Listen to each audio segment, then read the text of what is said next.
ഇങ്ങനെ വരുന്ന വഴിക്കാണ് വണ്ടി തേയിലത്തോട്ടത്തിൽ മറിഞ്ഞ് കിടക്കുന്നത് കണ്ടത്. ഫസ്റ്റ് ദൂരെ കാണുമ്പോൾ വണ്ടി പാർക്ക് ചെയ്ത് വെച്ചിരിക്കുന്ന പോലെയാണ് തോന്നിയത്.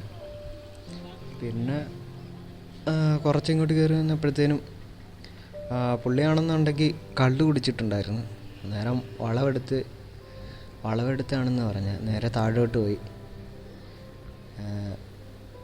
പുള്ളിക്കൊന്നും പറ്റിയൊന്നുമില്ലായിരുന്നു. ആ സൈഡിൽ തന്നെ നിൽപ്പുണ്ടായിരുന്നു. ഇത് സ്ഥലം എവിടെയാണെന്ന് പറഞ്ഞാൽ ഏലപ്പാറയ്ക്ക് അടുത്തുള്ളൊരു സ്ഥലമായിരുന്നു. പിന്നാണെന്നുണ്ടെങ്കിൽ പിന്നെ അവർ ക്രെയിനൊക്കെ വിളിക്കുന്നുണ്ടായിരുന്നു. കുറേ ആൾക്കാരൊക്കെ വന്ന് നോക്കുന്നൊക്കെ ഉണ്ടായിരുന്നു.